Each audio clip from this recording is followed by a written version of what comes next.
দক্ষিণ শালমাৰাৰ মাটিফটা গাঁৱৰ এটা দৰিদ্ৰ পৰিয়ালৰ কৰুণ জীৱন গাথা।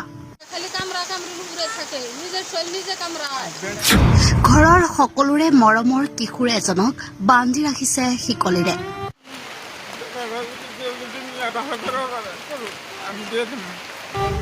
ফকীৰগঞ্জ থানাৰ অন্তৰ্গত মাটিফাটা গাঁৱৰ মহিবুল হক পিতা ইউছুফ আলী নামৰ কিশোৰজন দীৰ্ঘদিন ধৰি মানসিক ৰোগত আক্ৰান্ত হৈ আছে। কিশোৰজন সকলো সময়ত উন্মাদ পাগলৰ নিচিনা হৈ পৰিছে। দৰিদ্ৰ পৰিয়ালটোৱে মাটি বাৰী বিক্ৰী কৰি কিশোৰজনক বিভিন্ন ঠাইত চিকিৎসা কৰিছে যদিও আজিলৈকে কোনো সুফল পোৱা নাই। বৰ্তমান পৰিয়ালটোৰ এনেকুৱা অৱস্থা 8-10জন মানুহে কিশোৰজন ধৰি ৰাখিব নোৱাৰা অৱস্থাৰ সৃষ্টি হৈছে। অৱশেষত উপায়ন্তৰ হৈ পৰিয়ালটোৱে শিকলিৰে বান্ধি থৈছে যদিও মাজে সময়ে সেই শিকলি ছিঙি বাহিৰত ওলাই মানুহৰ লগত মাৰপিট কাজিয়া কৰে কিশোৰগৰাকীয়ে। যিকোনো সময়ত কিশোৰজনৰ দ্বাৰা সমাজত বিশৃংখল পৰিস্থিতিৰ সৃষ্টি অথবা কুঠাৰঘাত কৰ্মকাৰ্য সংঘটিত হোৱাৰ সম্ভাৱনা আছে। মানুষ যে খুন করে হালাবো কোনো টাই নাই। আমার বেড়াটা রাখুন আগে আল্লাহ পরে আপনারা কিছু সহায় করেন। আমার দেহার মতো মানুষ পৃথিবীতে নাই, এখন আপনারা যদি সহায় করেন। আমার বেড়াটা এইরকম হয়েছে 7-8জন মানুষ পারি না, কামড়া কামড়ি করে, মানুষের ক্ষতি করে। এখন ঘর নাই বাড়ি নাই ভাঙ্গা ফিরে শেষ হয়ে গেল। মানুষের জমিনে উঠুনে থাকি, আমার এখন সহায় করা লাগবে।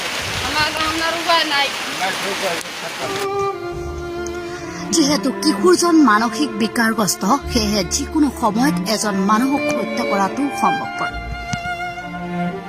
কিশোৰজন বৰ্তমান একেবাৰে উন্মাদ অৱস্থা। ইফালে পৰিয়ালটো বৰ্তমান সৰ্বশান্ত হৈ পৰিছে। গতিকে পৰিয়ালটোৱে উপায়ন্তৰ হৈ এতিয়া ৰাইজৰ লগতে চৰকাৰৰ তৰফৰ পৰা কিশোৰজনক চিকিৎসা সাহায্য বিচাৰি কাতৰ আবেদন জনায়।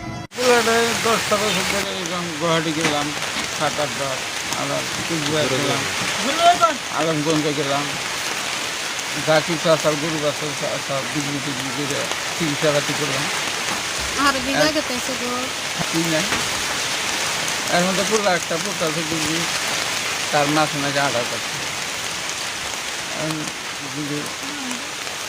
মোটামুটি 9 বছর।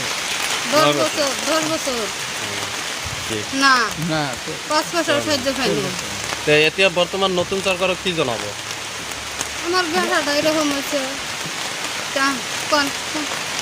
নতুন সৰকাৰ আবদাৰ বহুত লড়া ছোৱালী পইচা পাতি দেয়, আমাৰ বেটা দেখতো উপকাৰ হতো।